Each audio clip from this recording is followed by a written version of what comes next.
경제 소식을 빠르게 전달해 드립니다. 오늘 굿모닝 경제는 석병훈 이화여대 교수와 함께하겠습니다. 교수님 어서 오세요. 어서 오세요.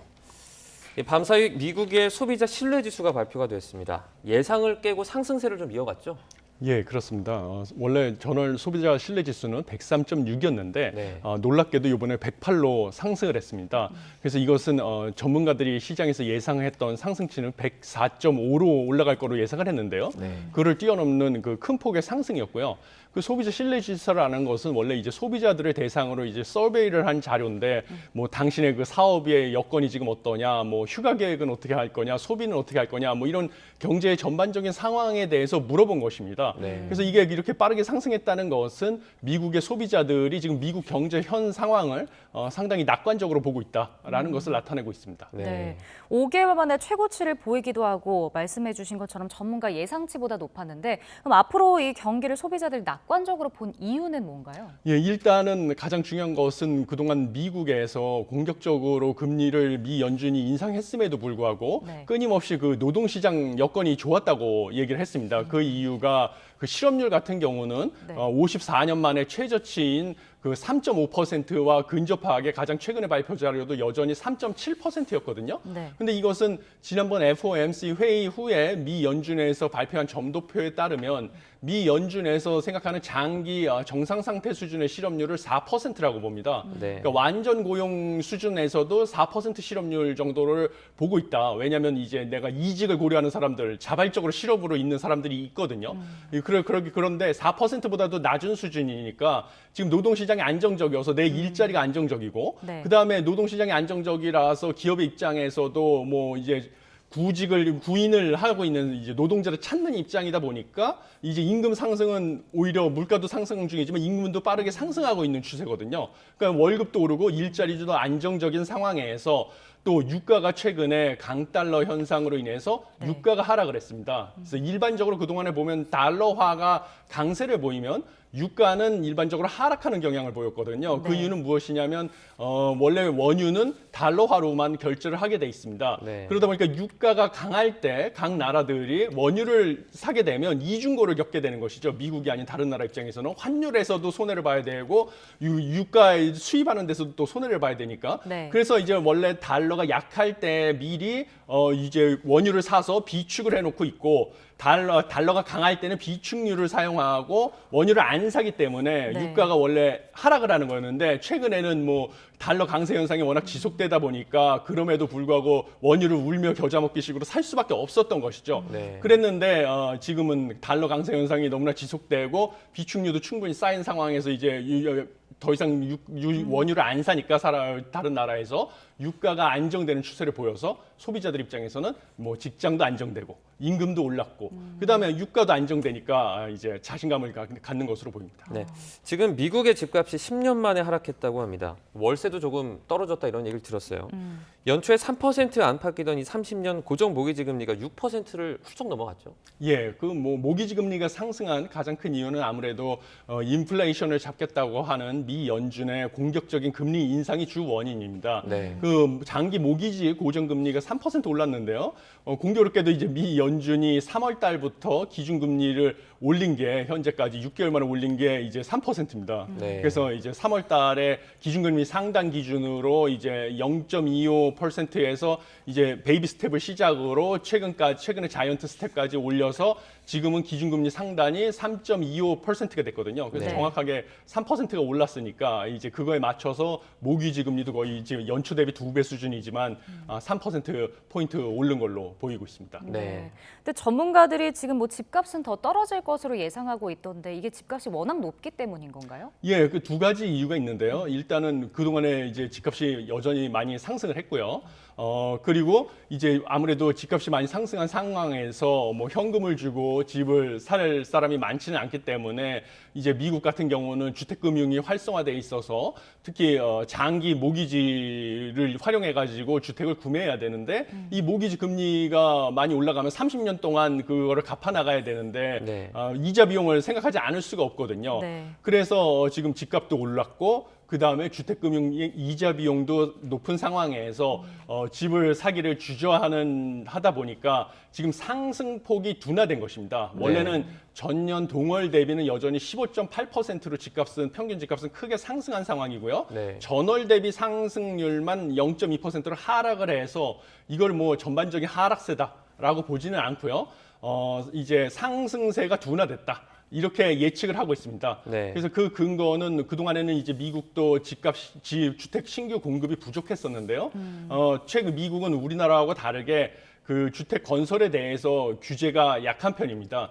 그러다 보니까 주택의 수요가 상승을 하면 가격이 상승하는 추세를 보이면 이제 신규 공급이 많이 늘어나거든요. 네. 그래서 지난 2년간 신규 공급도 따라서 좀 많이 늘어난 추세라서 주택 가격은 당분간 급격한 상승은 안 하고 상승폭이 안정될 것으로 예상을 하고 있는 반면에요. 네. 그 최근에 이제 소비자 물가 상승의 주 원인으로 지목됐던 주거비 상승률, 그래서 이제 월세죠. 소위 한국어로 얘기하면 렌트라고 하는데요.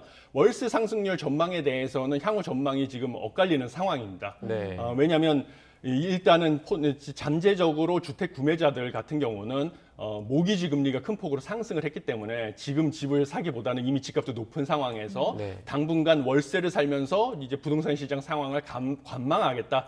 이러다 보니까 이제 월세 수요가 올라간 상황이고요. 네. 그런데 이제 반면에 이제 월세 매물에 대한 이제 신규 공급은 여전히 충분하지 않은 상황이라서 월세가 앞으로 떨어지진 않을 것이다. 이런 주장을 하는 전문가도 있고요. 네. 그거 말고도 이제 가을과 겨울은 월세 뭐 비수기다. 뭐 이래서 월세 수요가 그렇게 늘지 않아서 월세 가격도 떨어질 것이다. 이렇게 예측하는 전문가들도 있습니다. 네. 그런데 저도 이제 미국 부동산 시장에 대해서 연구를 오랫동안 해왔는데요. 일반적으로 금리가 상승을 하게 되면 월세라는 것은 이 기준금리에다가 그 월세로 준 집의 그 감가상각분, 집이 이제 낡았고 이제 뭐 망가지고 이런 거에 대한 수리비, 그거를 이제 감가상각이라고 하는데요. 두 개를 합친 게 일반적으로 시장에서 월세로 결정이 됩니다. 네. 그래서 금리가 올라가면 이제 월세도 따라서 오르는 경향이 있거든요. 네. 그런데 왜 그러면 금리가 올라간다고 월세가 하락을 하느냐? 그러면 미국의 소비자 물가 지수를 산정하는 방식과 관련이 있습니다. 미국의 소비자 물가 지수는 도시 지역의 월세를 보거든요. 네. 그래서 기준금리가 급격하게 올라가면 도시 지역의 월세가 상승을 하다 보니까 그 월세를 감당하지 못하는 세입자들이 외곽 지역으로 이사를 가게 됩니다. 네. 그러면 도시 지역의 월세는 결국 잡히는 거거든요, 단기적으로. 그래서 소비자 물가지수 상에서 월세가 떨어지고 소비자 물가지수가 잡히는 효과가 있는데 우리가 미 연준에서 사실 주목하고 있는 물가 지표는 이제 9월 30일에 발표 예정인데요. 개인 소비 지출 물가 지수입니다. 네. 개인 소비 지출 물가 지수라는 것은 도시 지역의 물가 상황만 보는 게 아니라 미국 전반적인 이제 지방의 물가까지 포함해서 보는 거기 때문에 거기서는 이제 주거비가 차지하는 비중도 적고요. 그러다 보니까 단순히 월세만 올라갔다고 해서 개인 소비 지출 물가 지수가 올라가지는 않습니다. 네. 그 전반적인 물가 상황을 볼 수 있는 거라서 일단은 9월 30일 발표를 더 주목을 해봐야 될 것으로 보고 있습니다. 그러면 네. 9월 30일 넘어서 다음 달에 이제 한 보름 정도 뒤에 그 미국의 CPI 발표가 있는 걸로 알고 있습니다. 예. 그건 어떻게 좀 전망하십니까? CPI 같은 경우는 지금 현 상황에서 CPI는 이제 일반적으로요, 물가 상승률을 갖다가 개인 소비 지출 물가 지수보다는 이제 과대평가하는 경향이 있습니다. 네. 그래서 그동안에 발표한 거 보면 이 CPI 상승률 같은 경우는 전년 동월 대비 상승률은 8%대를 찍었는데요. 네. 미 개인 소비 지출 물가 지수 전년 동월 대비 상승률은 6%대를 찍고 있거든요. 아, 차이가 꽤 나요. 원래 그런 겁니다. 소비자 물가 지수 상승률은 과대평가하는 경향이 있고요. 네. 그거는 왜 그러냐면 원래는 이제 재화의 가격이 상승을 하면 소비자들 입장에서 상대적으로 비싼 가격의 소비를 줄이고요. 싼 가격의 소비를 늘립니다. 제가 사과하고 배를 좋아하는데 네. 갑자기 배 가격이 상승을 하면 배를 하나 사 먹든 사과를 하나 사 먹든 저에게 주는 그 효용이 비슷하다고 생각을 할 경우에는 배값은 2배 올랐고 사과값은 그대로라고 하면 배 하나 사 먹을 돈으로 사과를 차라리 난 2개를 사 먹겠다. 이러지 않겠습니까? 네. 이런 소비 패턴의 변화가 생기는데요. 이거를 CPI는 반영을 하지 않습니다. 네. 그래서 옛날에 배 하나, 사과 하나 사 먹던 거를 가중치를 주다 보니까 가격이 상승한 배의 가중치가 커지는 거죠. 그래서 CPI는 물가 상승을 과대평가하는 경향이 있는데요. 개인 소비 지출 물가 지수는 이게 고려가 됩니다. 소비 패턴의 변화가. 네. 그래서 우리가 정확하게 물가 지수 상승을 볼 수 있기 때문이고요. 이래서 미 연준이 통화 정책을 할 때는 개인 소비 지출 물가 지수 상승률을 보는 것입니다. 네. 예, 그래서 이번에 9월 30일에 개인 소비 지출 물가 지수 상승률 발표했을 때요. 거기에 이제 그 상승폭은 그동안에 꾸준히 둔화되는 추세였는데요.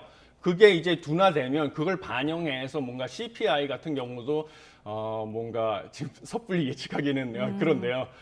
아마 개인 소비 지출 물가 지수를 따라갈 것으로 예측을 하고 있습니다. 네. 네, 일단 그게 더 9월, 정확하다. 네, 9월 30일에 발표를 조금 더 예, 지켜봐야 할 것 같습니다. 자, 이번에 밤사이 해외 증시 살펴보면 뉴욕 증시가 혼조세로 마감을 했는데요. S&P 500 지수가 연중 최저치를 기록했죠. 예, 그렇습니다. 일단은 뉴욕 증시 같은 경우는 간밤에 그 연준 고위 관계자들이 나와서 여러 가지 좀 엇갈리는 발언들이 있었습니다. 네. 그런데 이제 그 중에서 약간 기존의 금리 인상 속도가 지나치게 빠르다라는 발언을 한 연준 고위 관계자가 있었는데요. 네. 그것을 이제 뭔가 그래도 금리 인상의 속도 조절이 있는 게 아니냐 이래서 시장에서 희소식으로 받아들여서 처음에는 이제 주가가 상승하는 추세를 보이다가요. 네. 마지막에는 이제 국채 금리가 전반적으로 상승했다라는 뉴스가 나오고 특히 주목한 게 장기 금리, 국채 금리, 10년물 국채 금리가 좀 큰 폭으로 상승을 했습니다. 네. 이것은 무엇이냐면 이제 장기 투자 자금, 기업의 입장에서는 10년 이상의 장기 투자 자금을 조달하는 그 투자 자금 조달 비용이 상승했다는 것을 뜻하는 것이고요. 그러면 이게 안 좋은 것이 아니냐 또 기업의 입장에서 장기 투자 계획을 세우고 이럴 때 투자 자금 조달 비용이 상승했으니까 그런 뉴스가 보도가 되면서 이제 뭐 S&P 500 지수라든지 대형주 위주의 그런 주가는 하락을 했고요. 네. 반면 이제 기술주 위주의 나스닥은 이제 소폭 상승을 했는데요. 그동안에 기술주 낙폭이 너무 과대했기 때문에 기술주 중에 대형주 위주로 좀 반발 매수세가 들어온 것으로 보여지고 있습니다. 네. 네. 지금 달러 같은 경우에는 뭐 강달러, 근데 이걸 좀 다른 말로 뭐 킹달러다, 예. 갓달러다. 이제는 갓달러 수준까지 무슨 갔습니다. 별 네. 표현이 다 나오고 있습니다. 예, 예. 지금 관련해서 금융위기 공포감이 좀 감돌고 있죠. 예, 지금 뭐 말로는 이제 오로지 전 세계에서 이제 뭐 천상천하 유아 독존이라고 해가지고 이제 달러만 강하고 네. 전 세계 모든 통화가 약세를 보이고 있는 상황 아니냐. 뭐 이래서 미국 연준에서 물가를 잡겠다고 공격적으로 기준금리를 인상하다 보니까 네.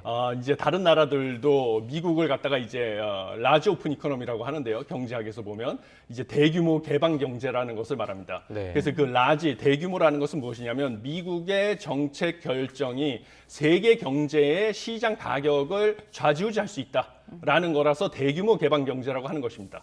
그래서 대규모 개방 경제로 꼽히는 나라들 유로피안 유니언 그다음에 뭐 미국, 예를 들어 중국 이런 나라들은 대규모 개방 경제고요. 한국 같은 경우는 소규모 개방 경제라고 합니다. 네. 그것은 이제 개방 경제라서 세계 무역을 하고 있지만 소규모라는 것은 뭐냐면 한국의 뭐 통화 정책 결정 이런 것이 세계 시장에서의 가격에 영향을 미칠 정도로 경제 규모가 크지는 않다. 그래서 소규모 개방 경제거든요. 네. 근데 미국은 대규모 개방 경제다 보니까 미국의 기준금리 인상이라는 것은 결국은 다른 나라에 이제 경제에 영향을 미칠 수밖에 없는 것이죠. 네. 그래서 미국이 공격적으로 금리를 인상하면 다른 나라들도 결국은 금리를 따라서 환율을 안정시키기 위해서 따라서 인상할 수밖에 없고요.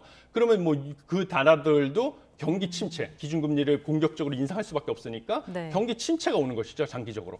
그러면 이제 유럽도 경기 침체가 오고 중국도 경기 침체가 오고 뭐 일본도 경기 침체가 오고 전 세계적으로 경기 침체가 오면 투자자들 입장에서는 가장 안전 자산이라고 하는 달러화로 이제 자산 포트폴리오를 옮겨야 되겠다. 이래서 이제 달러화 강세가 계속 지속이 되고 네. 이러다 보면 미국에서는 결국은 물가를 억제하기 위해서 계속 기준금리를 상승하다 보면 미국을 제외한 다른 나라들은 다 경기 침체가 오는 것이 아니냐. 뭐 이런 우려가 지금 계속 생기고 있는데요. 네. 그렇다고 해서 이게 뭐 아직까지는 이제 금융위기라고 볼 수는 없지 않느냐 이런 생각을 하고 있습니다. 왜냐하면 지금 뭐 최근에 뭐 블룸버그 뉴스에서 이러다가 뭐 중국과 일본에서 뭐 금융위기가 오는 게 아니냐 뭐 이러는데요. 가장 최근에 발표한 자료에 따르면 세계에서 외환 보유고를 가장 많이 쌓고 있는 나라 중국이고요. 네. 그 다음이 일본입니다. 그러니까 우리나라는 9위인데요. 세계 1, 2위는 중국과 일본이고요. 뭐 중국 같은 경우는 지금 최근에 이제 채권 시장과 주식 시장에서 외국인 투자 자금이 급격하게 유출하고 있기 때문에 위안화 환율 방어를 위해서 뭐 중국 인민은행에서 뭐 지준율을 인상한다든지 뭐 이런 여러 가지 정책을 하고 있지만요. 네. 기본적으로는 이제 뭐 시진핑 국가주석의 뭐 3년임을 위해서 지금 뭐 경기 부양한다고 기준금리를 낮춘다. 뭐 이런 정책 때문에 아직 위안화 환율이 하락을 하고 있는데 여전히 이제 두 나라에서 외환 보유고 수준이 높기 때문에 이 지금 달러 강세 현상으로 뭐 두 나라가 금융위기가 온다. 그것 때문에 뭐 한국까지 금융위기가 전파될 거다. 이러라고 예상을 하지는 않고 있습니다. 네. 강달러 여파가 지금 뭐 전 세계에 영향을 미치는데 우리 국내 주식 시장에도 지금 이어지고 있습니다. 어제 코스피가 장중 2,200선 아래로 떨어졌는데 뭐 2,000선 아래까지 내려갈 수 있다 이런 전망도 조금씩 나오는 것 같아요. 예, 충분히 그 예상할 수 있는 것입니다. 왜냐하면 지금 현재 중요한 것은 외국인 투자 자금이 주식 시장에서는 급격히 빠져나가고 있거든요. 네. 채권 시장에서는 유입되고 있지만 그 주식 시장에서 급격히 빠져나가는 이유는 아무래도 한국과 미국 간의 금리가 역전이 됐고요. 금리가 역전된 것과 더불어서 그 금리 차가 연말까지 아직도 벌어질 거라는 인상을 외국인 투자자들이 받고 있기 때문입니다. 네. 미국은 지금 4.5% 기준금리 상당 기준으로 연말까지 갈 거라고 이제 강력한 이제 시그널을 줬고요, 이미. 한국 같은 경우는 이제 포워드 가이던스에 따르면 이창용 총재 연말까지 기준금리는 3%인데요. 그걸 최근에 수정할 것 같은 것을 시사했으나 아직 불확실성이 존재하는 상황입니다. 그러면 지금 현재 한미 기준금리 차가 0.75% 포인트인데도 지금 환율이 뭐 1,400원을 돌파해서 1,400원대 초반에 급격하게 상승하고 있는데 0.75% 포인트보다 더 큰 1.5% 포인트로 벌어지면 어떻게 되겠습니까? 그 환율이 더 상승할 것으로 예상이 되니까 네. 한국의 주식 시장에서 아무리 이득을 봐도 그거를 결국은 달러화로 환전해서 외국인 투자자들이 가져나가야 되는데 달러화 환전할 때 환차손이 더 커질 거로 예상을 하는 거죠. 그러니까 지금 바로 한국 주식을 팔고 빠져나가자. 이래서 외국인 투자 자금이 급격하게 주식 시장에서 빠져나가는 것이고요. 네. 그래서 한국 지금 종합주가 지수가 떨어지는 것입니다. 네. 환율 같은 경우에 어제 조금 떨어졌지만 장중한 때 그 1,420원을 넘어갔었습니다. 지금 올해 초와 비교하면 17%가 올랐는데 당분간 좀 고점 없이 계속 올라갈까요? 예, 저는 뭐 제가 여러 번 말씀드렸다시피 환율 경제학에서 환율이 결정되는 것은 단기적으로는 두 나라 간의 금리 차에 의해서 결정이 되고요. 네. 네. 그다음에 중장기적으로는 두 나라 간의 펀더멘탈 경제의 기초 체력에 의해서 결정이 됩니다. 그러면 펀더멘탈을 나타내는 지표는 여러 가지가 있지만요. 제가 간단히 말씀드릴 수 있는 지표는 이제 내년에 한국은행과 미 연준에서 각각 예상한 두 나라의 물가 상승률의 차이로 펀더멘탈을 저희가 가늠해 볼 수가 있고요. 미 연준과 한국은행에서 예상한 물가 상승률의 차이 가장 최근에 발표한 지수는 내년에 한국의 물가 상승률이 미국보다 0.9%가 높습니다. 그러면 이 물가 상승률의 격차가 내년까지 한국과 미국과 한미 환율의 상승 속도를 결정하는데요. 현재 미국과 한국 간의 금리 차가 그대로 유지된다는 전제 하에서요. 네. 0.9%가 원달 환율이 상승할 수도 있다는 것이죠. 네. 그러면 1,400원이라고 현재 환율을 가정하면 이것은 0.9% 상승하면 약 1,525원까지 갈 수도 있다는 것입니다. 네. 그러니까 결국은 지금 빠르게 원달러 환율이 상승하는 것이 전혀 놀랍지 않은 상황이고요. 그래서 제 생각에는 결국 빠르게 한미 기준금리 격차를 줄이는 방법밖에 없다.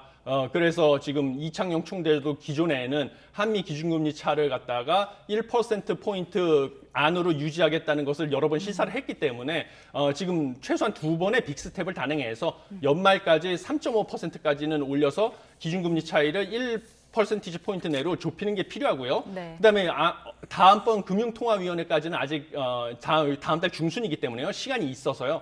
지금 이창용 한국은행 총재나 뭐 서영경 금통위원 같은 분만 나와서 지금 생각을 말씀하시는데요. 그 미국 같은 경우는 연준의 고위 관계자들이 나와서 지금 미국의 경제 상황이라든지 그다음에 기준금리 인상 속도에 대해서 의견들을 언론과 소통을 하면서 밝히고 있습니다. 지금 현재 한국의 외환시장과 금융시장이 패닉 상태에 있어서 과도하게 지금 환율이 오버슈팅하는 경향을 보이고 있으니까 네. 다음번 금통위까지는 우리가 지금 너무 좀 시간이 많이 남아 있는 상황이고요. 네. 그러다 보니까 우리나라도 미국처럼 뭔가 금통위원 분들께서 좀 언론과 좀 접촉 기회를 높여서 뭔가 우리가 미국과 금리 차를 좁히겠다.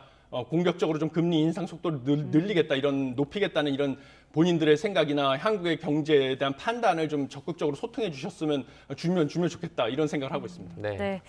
자, 마지막으로 인플레이션 감축법 관련 소식도 좀 짚어보겠습니다. 내일 미국의 해리스 부통령이 우리나라를 방문하는데 한국산 전기차 차별 문제 심각성을 받아들이고 이제 해소 방안을 모색하겠다라고 밝혔거든요. 내일은 좀 어떻게 진전이 있을까요? 예, 저는 뭐 참 안타까운 일인데요. 일단 인플레이션 감축법 자체가 뭔가 경제학적인 이론을 바탕으로 했다기보다는 미국 내에서도 지금 많은 경제 단체들이라든지 경제학자들로부터 비판을 받고 있는 정책이고요. 네. 그 정책 자체가 경제학적 이론이 아니라 사실 중간 선거 얼마 안 남은 중간 선거를 타겟팅을 해서 민주당에서 좀 낮은 지지율을 끌어올려서 선거를 승리로 이끌겠다라는 네. 취지에서 만든 법안입니다. 그래서 행정부와도 충분히 소통을 하지 않고 민주당이 이제 뭔가 이제 좀 빠르게 입법을 해서 이제 저희 한국 정부도 우리나라 한국 정부도 행정부와 소통을 안 했기 때문에 사전에 좀 대응이 늦었던 측면이 있었던 거기라서요. 지금 뭐 미국 부통령이 와서 우리나라랑 얘기를 하면서 뭐 여러 가지 뭔가 우호적인 태도를 보일 수는 있습니다. 네. 그렇지만 가장 중요한 것은 중간선거 승리이기 때문에 네. 중간선거가 끝나기 전에는 뭔가 가시적인 성과를 내놓기는 어렵지 않을까. 중간선거 이후에나 뭔가 좀 개선 방안이 나오지 않을까. 이런 생각을 하고 있습니다. 네, 알겠습니다. 네. 오늘 여기까지 듣겠습니다. 굿모닝 경제 석병훈 교수와 함께했습니다. 고맙습니다. 고맙습니다.